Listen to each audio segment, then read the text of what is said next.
911, do you have an emergency? Today on Rescue 911. When a neighborhood patrol turns tragic, I have an officer down. Dallas rescuers fight to save one of their own. It hit pretty close to home. On Rescue 911.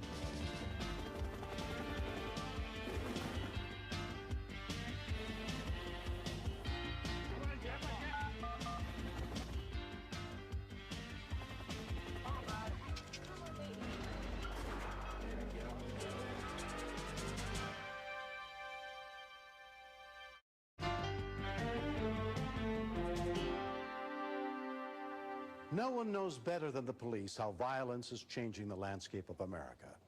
And there's nothing routine about handling what's waiting out there, as police officers in Dallas, Texas discovered on the night of November 13th, 1991. Is anyone that can cover element 213 on a signal 32 at Ellsworth and Sperry? 210, I get it. Thank you, 210. Sergeant Tony Crawford and Officer Elena Perez were on routine patrol around 7:30 p.m. when a suspicious persons call was dispatched. Sergeant Crawford, who is a supervisor, doesn't normally answer calls, but he volunteered to answer this one with me. If we see anybody walking in the neighborhood, we stop them and ask them, have you seen somebody that stands out? Did you see that doesn't belong in the neighborhood?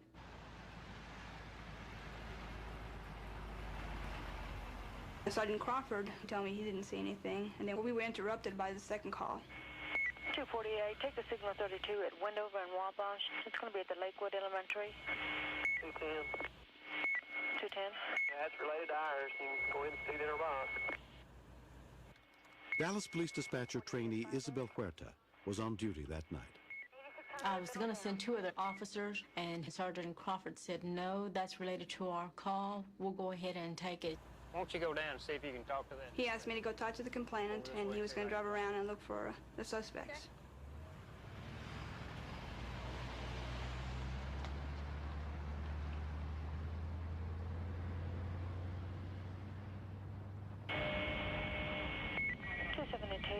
.274, take the signal 32. It's going to be at Wendover and Sonder.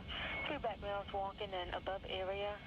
One wearing a plaid shirt, another wearing a blue shirt, and another one on a bike. Apparently what happened was he saw two suspects who did not fit the description of the call, but something got his attention. 210 to 213. Meet me over here behind the school on Lakewood Elementary. He said, meet me behind the Lakewood Elementary School. And I responded, 10-4. That's just my flashlight.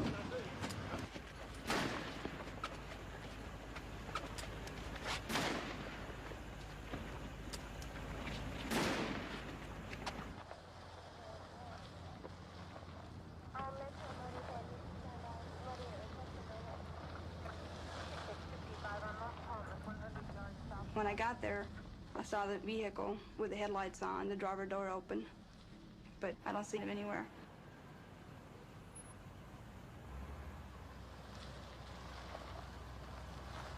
And then I saw a hand waving at me, and I hear the words, help me. Sergeant Crawford was covered in blood. 213, I have an officer down at Wendover and Wabash. Start me an ambulance. Didn't hear an acknowledgement or anything, but a few seconds later, another officer got on the radio. 212. 212, go ahead. Yep, you hear they have an officer down at Wendover, an officer's been shot. And I realized that I had my radio on B channel where only the officers can hear what's being said and not the dispatcher. We need an ambulance. An officer's been shot. We're going over to Wendover and Wabash. 40 I wanted to get some suspect description, and he said that it was two white males, that they had beat him and taken his gun. 213, a suspect on the scene. There'll be two white males, and they're supposed to be walking down Wendover. 213, a suspect on the arm was automatic. Okay, 13, who was shot out there? 210. Come on. When she told us 210, then we automatically knew that it was Tony Crawford that had gotten shot. I felt bad because he's the one that hired me. And he said, well, you make sure you take care of us out there now. Don't lose any of us out there in the field. They shot me in the back. And he told me that he couldn't feel his legs. He was convinced he was going to die. And I thought he was too. Call my wife. He told me to call his wife. He told me to tell her that he loved her. Within minutes of the shooting, Dallas fire and rescue units arrived at the scene, including paramedic Kelly Landon. We knew we had a policeman shot. When you get calls like that, you get real concentrated because it's somebody that's like you that's out there doing a dangerous job.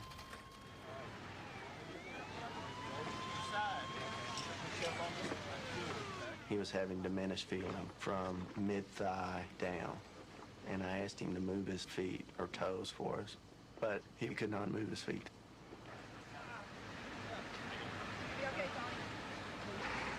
En route to the hospital, Tony was treated by paramedic John Cheney. The thing that frightened him most was that he wasn't going to be able to see his family again. He kept saying that he carried a picture of his daughter in his pocket, and he asked me to get it out of his pocket, held it in his hand. I had a daughter of my own, about the same age, and it hit pretty close to home. It's all right.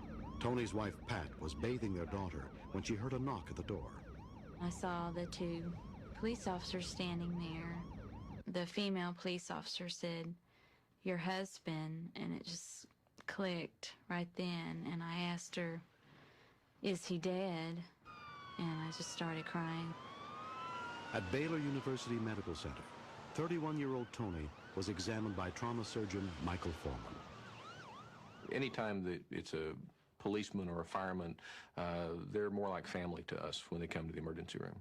See here, all the bullet debris. The CT scan showed us the bullet stopped just short of entering into the major vessels in the abdomen, which would quite possibly have been fatal.